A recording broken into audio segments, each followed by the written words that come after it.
نے عظیم کہا، تیری خلق کو حق نے جمیل کیا۔ الحمدللہ رب العالمین،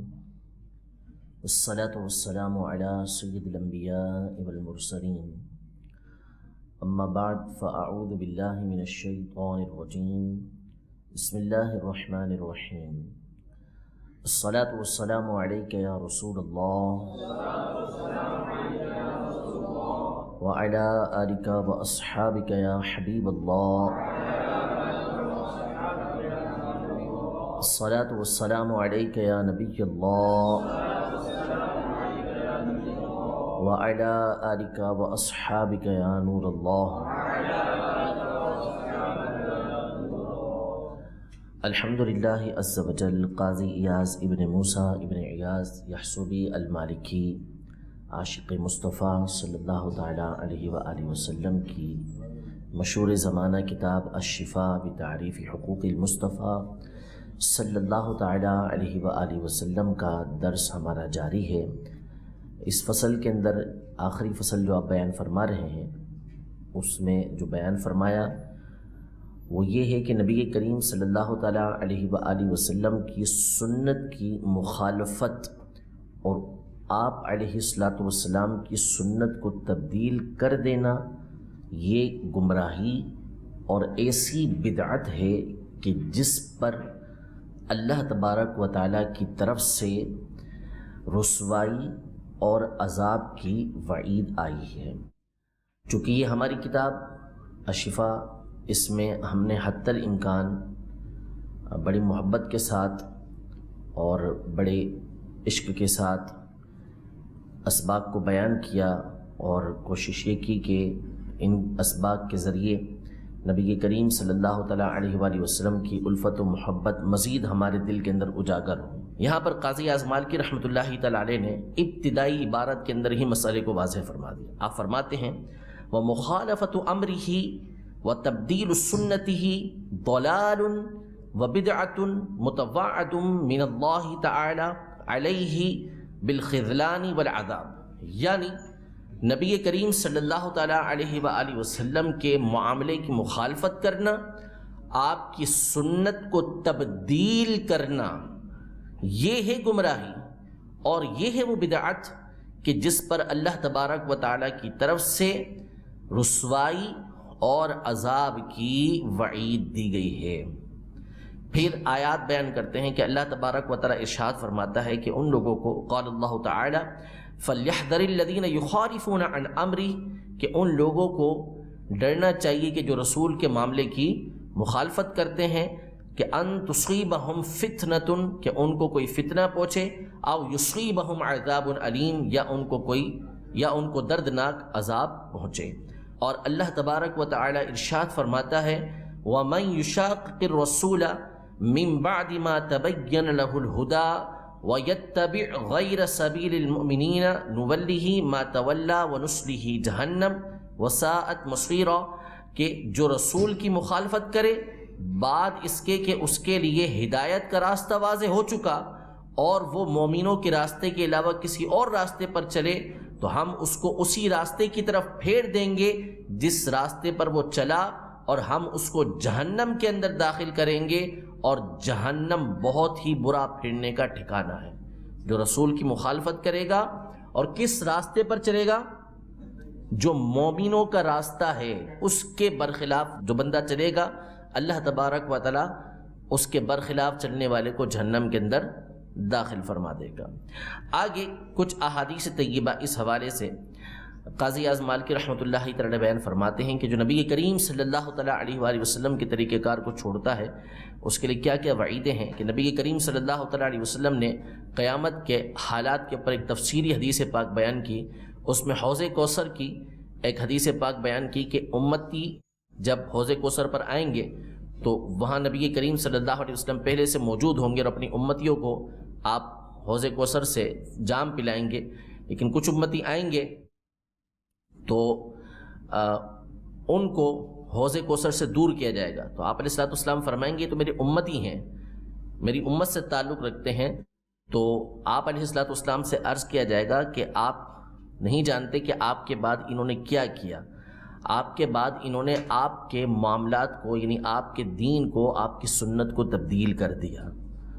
تو پھر آپ فرمائیں گے کہ فسحقاً، فسحقاً یعنی ہلاکت ہو، دوری ہو، ان کے لیے دوری ہو۔ تو جنہوں نے نبی کریم صلی اللہ تعالیٰ علیہ وآلہ وسلم کی سنت کو تبدیل کر دیا، ایسوں کے لیے بیان کیا گیا کہ حوض کوثر سے ان کو جام کوثر بھی نہیں ملے گا۔ اتنی بڑی وعید ہے کہ جو نبی کریم صلی اللہ تعالیٰ علیہ وآلہ وسلم کی سنت کو تبدیل کر دیتے ہیں، اور سنت کو تبدیل کر دینا یہ بدعت ہے۔ فرماتے ہیں حدثنا ابو محمد عبد اللہ بن ابی جعفر وعبد الرحمن بن عتاب بقراءة علیہما قال حدثنا ابو القاسم حاتم بن محمد قال حدثنا ابو الحسن القابسی قال حدثنا ابو الحسن بن مسرور الدباغ قال حدثنا احمد بن ابی سلیمان قال حدثنا سحنون بن سعید قال حدثنا ابن القاسم قال حدثنا مالک عن العلاء بن عبد الرحمن عن أبيه عن أبي هريرة رضي الله تعالى عنه أن رسول الله صلى الله تعالى عليه وسلم خرج إلى المقبرة وذكر الحديث في صفة أمته وفيه فليذادن رجال عن حوضي كما يذاد البعير الضال فأناديهم ألا هلم ألا هلم فيقال إنهم قد بدلوا بعدك فأقول فسحقا فسحقا فسحقا۔ وروى أنس أن النبي صلى الله عليه وسلم قال من رغب عن سنتي فليس مني۔ حضرت انس رضی اللہ تعالی عنہ روایت کرتے ہیں کہ رسول اللہ صلی اللہ تعالی علیہ وآلہ وسلم نے ارشاد فرمایا کہ جس نے میری سنت سے بے رغبتی اختیار کی، منہ پھیرا، وہ مجھ سے نہیں ہے۔ جو سنت سے منہ پھیرتا ہے، سنت سے بے رغبتی اختیار کرتا ہے، وہ مجھ سے نہیں ہے۔ وقال من ادخل فی امرنا ما لیس منہ فہو رد۔ اور جو مشہور الفاظ ہیں وہ یہ ہے کہ من احدث فی امرنا ما لیس منہ فہو رد، جس نے ہمارے دین میں کوئی ایسی بات ایجاد کی کہ جو ہمارے دین سے تعلق نہیں رکھتی، تو وہ کیا ہے؟ مردود ہے، اس کو چھوڑ دیا جائے گا۔ آگے مزید ایک اور حدیث پاک بیان کرتے ہیں کہ وَرَوَى ابن ابی رافع عن ابیہ عن النبی صلی اللہ علیہ وسلم قال لا الفین احدکم متکئا علی اریکتہ یأتیہ الامر من امری مما امرت به او نہیت عنہ فیقول لا ادری ما وجدنا فی کتاب اللہ اتبعناه۔ زاد فی حدیث المقدام الا وانما حرم رسول اللہ صلی اللہ تعالی علیہ وسلم مثل ما حرم اللہ۔ یہ حدیث پہلے بھی گزر چکی کہ حضور علیہ الصلوۃ والسلام نے غیب کی خبر دیتے ہوئے ارشاد فرمایا کہ میں تم میں سے کسی شخص کو اس طرح نہ پاؤں کہ اپنی چارپائی کے اوپر، اپنے تخت کے اوپر جو ہے وہ ٹیک لگا کر بیٹھا ہے تکیے کے اوپر، اور میری سنت میں سے، میرے احکام میں سے کوئی حکم اس کے پاس آتا ہے تو، یا میں نے کسی چیز سے اس کو منع کیا ہے، وہ چیز اس کے پاس آتی ہے تو کہتا ہے کہ یہ چیز میں نہیں جانتا، مجھے کتاب اللہ میں سے نہیں ملا، تو جو کتاب اللہ میں سے ملا ہے میں اس کی پیروی کروں گا۔ حضور علیہ الصلوۃ والسلام کا کوئی حکم آیا یا حضور علیہ الصلوۃ والسلام نے کسی چیز سے منع کیا تو وہ کہتا ہے کتاب اللہ میں سے مجھے یہ بات نہیں ملی، جو کتاب اللہ میں سے بات ملے گی میں تو اسی کی پیروی کروں گا، میں تو اسی کی پیروی کروں گا، یہ بات وہ کہتا ہے۔ تو حضور علیہ الصلوۃ والسلام نے فرمایا کہ مجھے ایسا نہیں ملنا چاہیے، یہ بتا دیا کہ ایسا ہوگا، حضور علیہ الصلوۃ والسلام نے فرمایا، اور ایسا ہوا کہ ماضی قریب کے اندر پنجاب کے اندر اس طرح کا شخص گزرا، اور اس کا حال یہ تھا کہ وہ معذور تھا اور اسی طرح ٹیک لگا کر، تکیہ لگا کر چارپائی پہ بیٹھا کرتا تھا، اور یوں ہی کہا کرتا تھا کہ جو قرآن میں ملے گا اسی کی پیروی کریں گے۔ ٹھیک ہے، تو حضور نے فرمایا تھا کہ مجھے ایسا ملنا نہیں چاہیے، یہ ملنا تھا تو اسی لیے حضور علیہ الصلوۃ والسلام نے ارشاد فرمایا۔ حضور علیہ الصلوۃ والسلام فرماتے ہیں کہ سن لو کہ جو کچھ رسول اللہ صلی اللہ علیہ وسلم نے حرام کیا ہے اسی کی مثل ہے جیسے اللہ تبارک و تعالی نے حرام کیا ہے، یعنی جو کچھ اللہ تبارک و تعالی حرام فرماتا ہے وہ بھی حرام ہوتا ہے، اور جس طرح رسول اللہ صلی اللہ علیہ وسلم حرام فرماتے ہیں وہ بھی حرام ہوا کرتا ہے۔ ٹھیک ہے، اللہ بھی حرام فرماتا ہے اور رسول اللہ صلی اللہ علیہ وسلم بھی حرام فرماتے ہیں، اور اللہ تبارک و تعالی بھی چیزوں کو حلال فرماتا ہے اور رسول اللہ صلی اللہ علیہ وسلم بھی چیزوں کو حلال فرماتے ہیں۔ ایک اور حدیث مبارکہ نقل فرماتے ہیں کہ ایک مرتبہ بارگاہ رسالت کے اندر کتاب لائی گئی کسی چیز کے اندر، یعنی یا تو حضرت عمر رضی اللہ تعالیٰ لے کر آئے یا حضرت حفصہ رضی اللہ تعالیٰ عنہ لے کر آئیں، تو حضور علیہ الصلوۃ والسلام کو ناگوار گزرا، تو آپ نے ارشاد فرمایا کہ کسی قوم کی بے وقوفی کے لیے یا گمراہی کے لیے اتنا کافی ہے کہ وہ لوگ جو کچھ ان کے نبی کے پاس ہے اس سے عدول کرتے ہوئے کسی اور چیز کی طرف رغبت کریں. یعنی جب توریت یا کوئی چیز لائی گئی تو فرمایا کہ ان کی گمراہی کے لیے یا ان کی بے وقوفی کے لیے بات کافی ہے کہ اپنے نبی سے کسی اور نبی کی طرف رغبت کریں یا اپنی کتاب سے کسی اور کتاب کی طرف رغبت کریں. اپنے نبی سے کسی اور نبی کی طرف رغبت کریں یا اپنی کتاب سے کسی اور کتاب کی طرف رغبت کریں. پھر یہ آیت کریمہ نازل ہوئی کہ اولم یکفہم انا انزلنا علیک الکتاب یتلی علیہم ان فی ذلک لرحمۃ وذکری لقوم یؤمنون،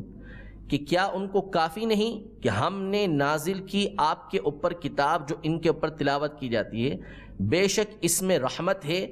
اور نصیحت ہے اس قوم کے لیے جو ایمان لانے والی ہے. یعنی حضور علیہ الصلوۃ والسلام جو کچھ لے کر آئیں وہ ہمارے لیے کیا ہے؟ کافی. حضور کے پیچھے چلیں، حضور کی اتباع کریں، کافی ہے. اور دیگر روایتوں کے اندر موجود ہے کہ حضور علیہ الصلوۃ والسلام نے فرمایا کہ اگر موسیٰ علیہ الصلوۃ والسلام بھی موجود ہوتے تو ان کو بھی میری اتباع کیے بغیر چارہ نہیں ہوتا، ان کو بھی میرے پیچھے ہی چلنا پڑتا اگر وہ بھی تشریف فرما ہوتے تو. ٹھیک ہے.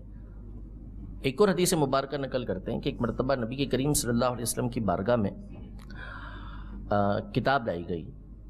کتاب سے مراد یہاں پر توریت ہے کہ جو حضرت عمر یا حضرت حفصہ رضی اللہ تعالیٰ عنہما میں سے کوئی لے کر آیا. تو حضور علیہ الصلوۃ والسلام ناراض ہوئے، تو آپ علیہ الصلوۃ والسلام نے فرمایا کہ کسی قوم کی بے وقوفی کے لیے یا گمراہی کے لیے کافی ہے کہ وہ جو کچھ ان کے نبی لے کر آئے ہیں اس سے اس کی طرف رغبت کرے کہ جو کوئی اور نبی لے کر آیا ہے، جو ان کے نبی لے کر آئے ہیں اس سے اس کی طرف رغبت کرے جو ان کے نبی کے علاوہ کوئی اور لے کر آیا ہے، یا جو ان کی کتاب ہے اس کتاب سے کسی اور کتاب کی طرف رغبت کرے. یعنی نبی کریم صلی اللہ علیہ وسلم جو تعلیمات لے کر آئے اس تعلیمات سے کسی اور نبی کی تعلیمات کی طرف، یا جو کتاب ان کے نبی پر نازل ہوئی ہے اس کتاب سے کسی اور نبی کی تعلیم کی کتاب کی طرف کیا کر رہے ہیں؟ رغبت کر رہے ہیں. تو فرمایا ان کی بے وقوفی اور گمراہی کے لیے اتنا کافی ہے. اس لیے بھی اس کی وضاحت کہ چونکہ توریت اور انجیل جو ہے اس کے اندر تحریف واقع ہو چکی تھی. اور دوسری بات یہ کہ احادیث طیبہ کے اندر یہ موجود ہے کہ نبی کریم صلی اللہ علیہ وسلم نے یہ ارشاد فرمایا، دیگر روایتوں کے اندر موجود ہے کہ اگر موسیٰ علیہ الصلوۃ والسلام بھی ہوتے تو ان کو میری اتباع کے بغیر چارہ نہ ہوتا، ان کو میری ہی اتباع کرنا ہوتی. اس وقت یہ آیت مبارکہ نازل ہوئی اولم یکفہم انا انزلنا علیک الکتاب یتلی علیہم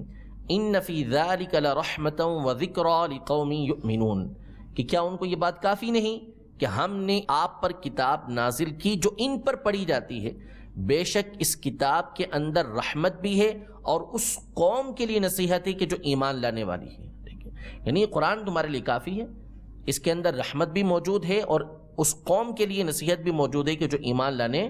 والی ہے. ٹھیک ہے. تو تمہیں کیا ضرورت ہے کہ تم تورات اور انجیل، وہ تورات اور انجیل کے جس کے اندر تحریف واقع ہو چکی ہے، جس کے اندر تبدیلی واقع ہو چکی ہے، اس کی طرف عدول کرو. ٹھیک ہے. اس کی طرف تم رغبت کرو. ایک اور حدیث مبارکہ میں نبی کریم صلی اللہ تعالیٰ علیہ وسلم نے ارشاد فرمایا ہلک المتعنتون، کہ کلام کے اندر حد سے بڑھنے والے یہ ہلاک ہوئے. حضرت سیدنا ابو بکر صدیق رضی اللہ تعالیٰ عنہ اپنا فعل ذکر کرتے ہیں کہ میں تو صرف اتنا ہے کہ رسول اللہ صلی اللہ تعالیٰ علیہ وآلہ وسلم نے جو کچھ عمل کیا وہ عمل کرتا ہوں، جو کچھ رسول اللہ صلی اللہ تعالیٰ علیہ وآلہ وسلم نے عمل کیا وہ عمل کرتا ہوں. حضور علیہ الصلوۃ والسلام نے جو عمل کیا ہے اس عمل کو میں چھوڑتا نہیں ہوں. میں اس بات کا خوف کرتا ہوں کہ حضور علیہ الصلوۃ والسلام نے جو عمل کیا ہے اگر اس کو میں کرنا چھوڑوں گا تو میں گمراہ ہو جاؤں گا. بس اتنا ہے. ٹھیک ہے. اپنا عمل حضرت ابوبکر صدیق رضی اللہ تعالی عنہ یہ بیان فرما رہے ہیں. فرماتے ہیں وقال ابو بکر الصدیق رضی اللہ تعالی عنہ لست تارکا شیئا کان رسول اللہ صلی اللہ تعالی علیہ وسلم یعمل به الا عملت به انی اخشى ان ترکت شیئا من امره ان ازیغا. یہ پہلا حق نبی کریم صلی اللہ تعالی علیہ وآلہ وسلم کا بیان فرمایا قاضی اعظ مالکی رحمۃ اللہ تعالی علیہ نے کہ نبی کریم صلی اللہ تعالی علیہ وآلہ وسلم پر ایمان لانا اور حضور علیہ الصلاۃ والسلام کی سنت کی اتباع کرنا، حضور علیہ الصلاۃ والسلام کے احکام کو ماننا، ایمان لانا، آپ کے افعال اور اقوال میں آپ کی پیروی کرنا، آپ کی سنت کی اتباع کرنا. اب جو بات بیان کرتے ہیں وہ انتہائی لطیف، انتہائی پیاری، انتہائی خوبصورت ہے. وہ ہے حضور علیہ الصلاۃ والسلام کی محبت کا بیان، کہ آپ علیہ الصلاۃ والسلام کا جو حق ہے وہ حق ہے کہ آپ صلی اللہ تعالیٰ علیہ وآلہ وسلم سے محبت کی جائے. بڑے بڑے دلائل علماء نے اس حوالے سے بیان کیے ہیں کہ حضور علیہ الصلاۃ والسلام سے محبت کس بنیاد پر کی جائے، کیسے کی جائے، کیا وجوہات ہیں کہ آپ علیہ الصلاۃ والسلام سے جو ہے وہ محبت کے تقاضے کیا ہیں، کس بنیاد پر کس سے محبت کی جاتی ہے، کیا کیا وجوہات بنتی ہیں کہ کوئی کس سے محبت کرتا ہے، اور وہ ساری کی ساری باتیں نبی کریم صلی اللہ تعالیٰ علیہ وسلم کی ذات اقدس کے اندر پائی جاتی ہیں. سب چیزیں اپنی جگہ پر حق ہیں. اصل چیز ہے کہ محبت ایک فطری اور طبعی چیز بھی ہے، فطری اور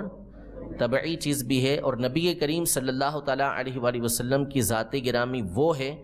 کہ جس کے اندر اللہ تبارک و تعالیٰ نے ایسی خوبی رکھی ہے کہ ہر مومن جو ہے وہ طبعی اور فطری طور پر سب سے بڑھ کر نبی کریم صلی اللہ تعالیٰ علیہ وسلم سے محبت کرتا ہے. ٹھیک ہے، حق اپنی جگہ پر حضور علیہ الصلوۃ والسلام سے محبت کا ایک مومن جو ہے وہ نبی کریم صلی اللہ علیہ وسلم سے ویسے ہی محبت کرتا ہے. ٹھیک ہے، قاضی اعظ مالکی رحمۃ اللہ تعالی علیہ نے یہاں پر ایک تو نبی کریم صلی اللہ تعالی علیہ وسلم کی محبت کا لزوم بیان کیا، حضور علیہ الصلوۃ والسلام سے محبت کا ثواب بیان کیا، اسلاف نبی کریم صلی اللہ تعالی علیہ وآلہ وسلم سے کیسی محبت کیا کرتے تھے اس بات کو بیان کیا، حضور علیہ الصلوۃ والسلام سے محبت کی علامت کیا ہے اس بات کو بیان کیا ہے، نبی کریم صلی اللہ تعالی علیہ وسلم سے محبت کا معنی کیا ہے اس بات کو قاضی اعظ مالکی رحمۃ اللہ تعالی علیہ نے بیان کیا ہے. سب سے پہلے تو قرآن کی آیات اور احادیث طیبہ کی روشنی میں قاضی اعظ مالکی رحمۃ اللہ تعالی علیہ نے اس بات کو بیان کیا ہے کہ نبی کریم صلی اللہ تعالی علیہ وآلہ وسلم سے محبت کرنا لازم ہے، محبت کرنا لازم ہے، اس بات کو بیان کیا ہے. میں یہ سمجھتا ہوں کہ اہل محبت کے لیے ان دلائل کو بیان کرنا بہت ضروری نہیں ہے، بہت ضروری بئی معنی نہیں کہ ان کو بیان کریں تو ہی وہ محبت کریں گے، لازم نہیں،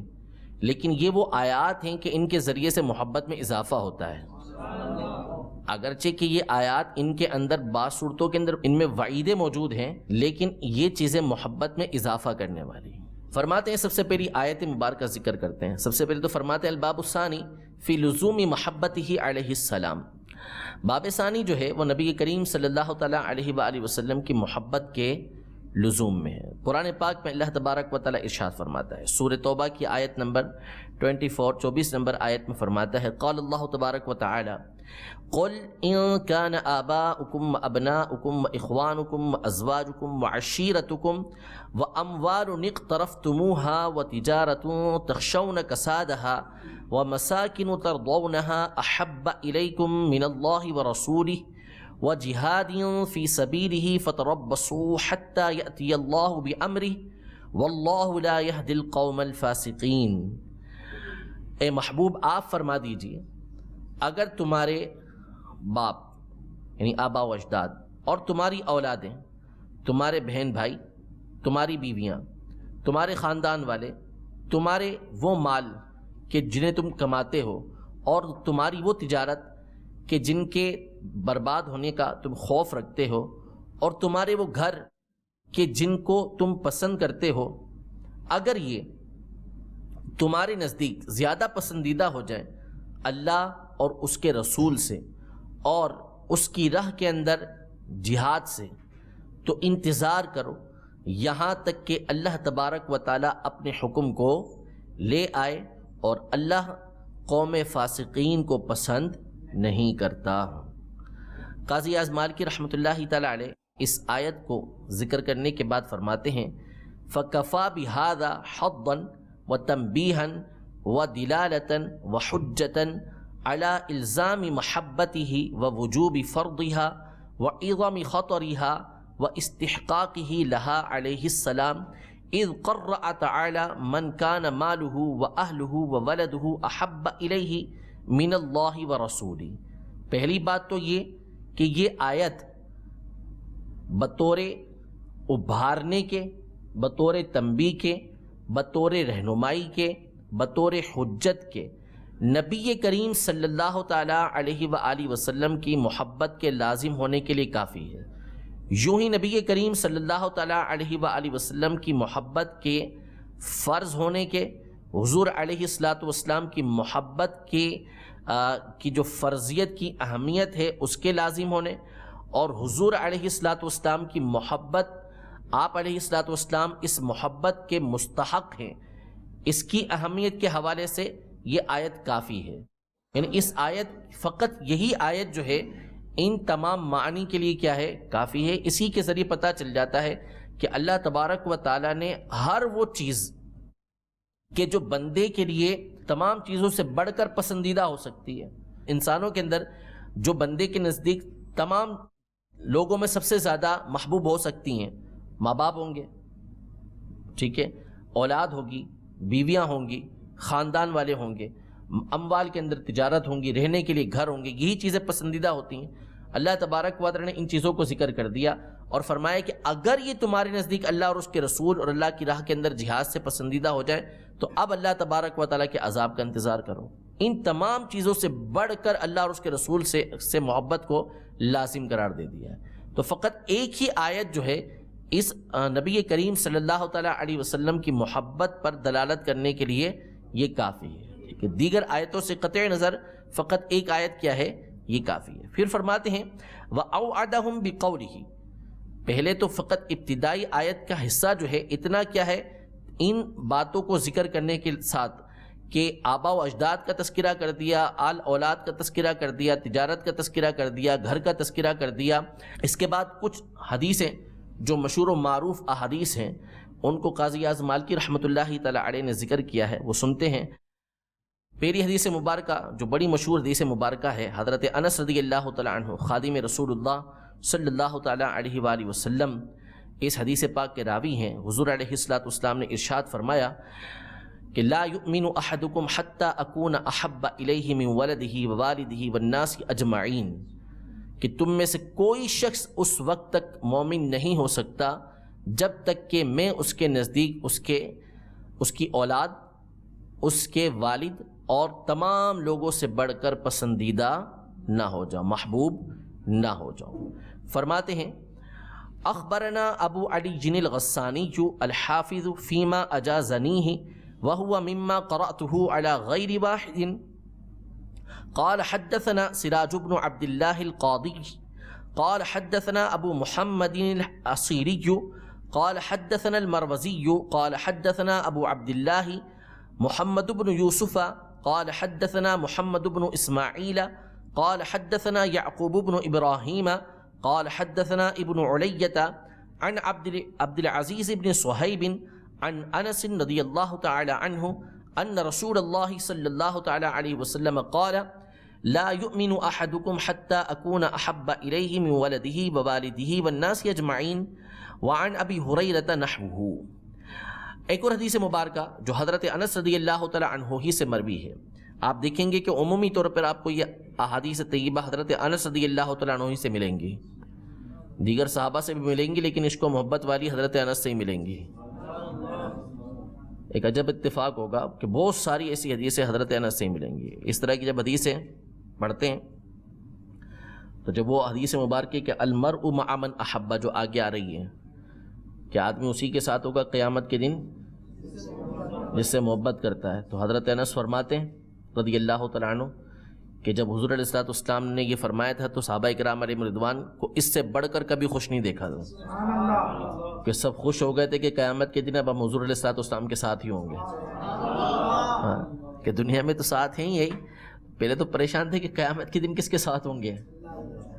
لیکن جب یہ آ گیا کہ المرء مع من احبا کہ ہر ایک اسی کے ساتھ ہوگا کہ جس سے وہ محبت کرے گا، تو پھر کہا کہ اب تو ہم تو سب حضور علیہ الصلوۃ والسلام سے محبت کرتے ہیں، تو اب تو سارے کے سارے قیامت کے دن حضور کے ساتھ ہی ہوں گے، مزے ہی مزے ہوں گے۔ بولے اس سے بڑھ کر ہم نے کبھی کسی کے ساتھ جو ہے نا وہ صحابہ کرام اس سے بڑھ کر خوشی نہیں ہوئی کہ اب تو جنت میں حضور کے ساتھ ہی ہوں، اور فرماتے ہیں کہ میں جو ہے وہ حضور سے بھی محبت کرتا ہوں، حضرت ابوبکر سے بھی محبت کرتا ہوں، اور حضرت جو ہے وہ عمر سے بھی محبت کرتا ہوں، میں ان تینوں کے ساتھ ہوں۔ جب میں نے پڑھی تھی تو میں نے کہا تھا میں تو آپ سے بھی محبت کرتا ہوں، اب حضرت انس کے ساتھ بھی ہوں گے، جب ان کے ساتھ ہوں گے تو حضور علیہ الصلوۃ والسلام کے ساتھ بھی ہوں گے انشاءاللہ۔ فرماتے حضرت انس رضی اللہ تعالیٰ عنہ وعن انس عنہ علیہ السلام ثلاث من کن فیہ وجد حلاوۃ الایمان ان یکون اللہ ورسولہ احب الیہ مما سواہما وان یحب المرء لا يحبه الا لله وان يكره ان يعود في الكفر كما يكره ان يقذف في النار۔ یعنی نبی کریم صلی اللہ علیہ وسلم نے ارشاد فرمایا تین چیزیں ہیں جس میں پائی جائیں ایمان کی مٹھاس پائے گا، اللہ اور اس کے رسول کے علاوہ تمام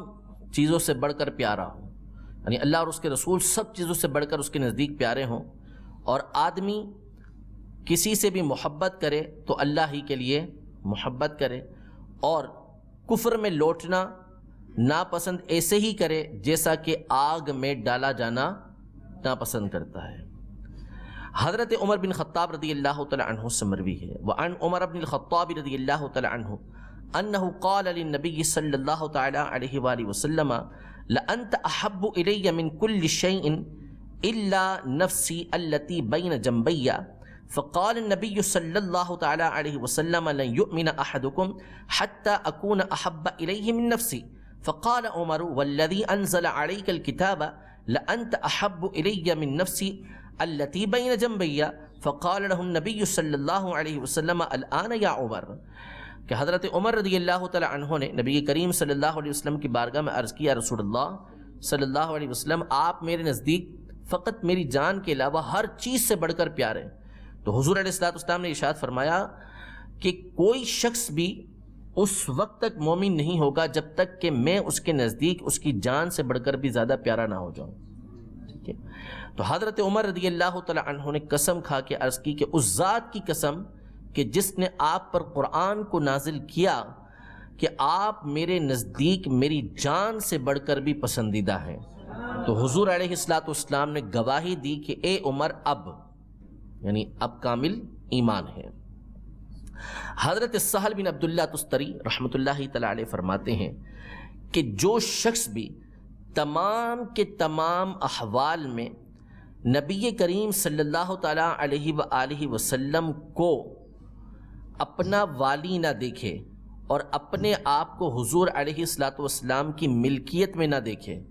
تو وہ سنت کی حلاوت کو نہیں پا سکتا،